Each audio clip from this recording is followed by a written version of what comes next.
Another question that comes in my mind is, if you look at the global situation right now of the world, in the Muslim countries, we have religious minorities that are undergoing a lot of, how should I say, difficulties, and their rights in certain countries are suppressed as per certain non-Muslims. And yet Muslims here in the West say that Islam is a faith that uplifts the freedom of the non-Muslims. How do you say to this, how do you reply to this contradiction, or what do you say in terms of... Well, that contradiction has arisen because of the way in which Islamic law has evolved and the way Islamic societies has evolved on the one hand, and the way in which societies elsewhere have evolved on the other. Actually, the way societies elsewhere have evolved on the other hand to promote human freedom and human dignity and so on, freedom of conscience, freedom of worship, freedom of association, freedom of religion, all of these are Islamic principles in fact, and they're built into the Islamic system, but for some reason the Islamic law, I mean we know the reasons, but the Islamic law and Islamic society has evolved to close in on itself and not to allow for this kind of dialogue and interaction and freedom and pluralism.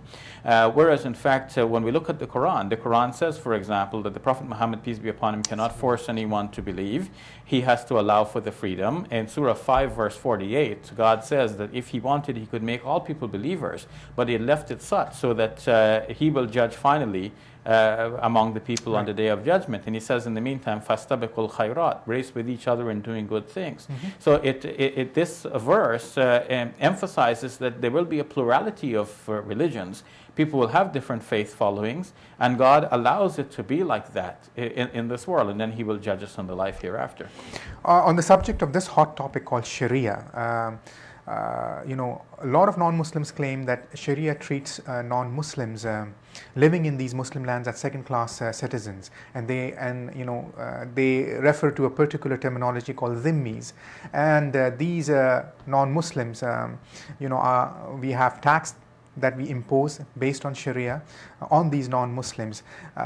Don't you think, in their opinion, isn't this like being unfair treatment of non-Muslims in these Muslim lands as per Sharia guidelines? How do you respond to this question? Well, the way in which you described it would seem unfair, but if we understand what is the purpose behind this law in the half a minute we have left, then we will see that there's nothing here discriminatory or intended to be discriminatory to anyone. Muslims have to pay zakat wherever they live, and this is a kind of tax, just like people pay taxes in the United States of America. Zakat means charity. It's a charity, okay. But you see, in a regulated way, in an Islamic state, it'll be paid to the state, and then the state would distribute this to all of the deserving heads. So the Muslims would pay that tax, and the non-Muslims would pay a separate tax, which is referred to as the jizya. It's almost like the zakat, but it might be, the amount may vary depending on the needs of the situation. The purpose is not to penalize non-Muslims, but to get taxes from them as citizens of the state, but not to take it through a religious venue, which the zakat is normally paid through. So a Muslim would, with good conscience, pay the zakat, but a non-Muslim cannot be expected to pay the zakat, which also has a religious connotation. Since they do not share that religion, they pay a different tax, which is called jizya. Thank you for the clarification, Imam Shabir. Thank you for your time. You're welcome.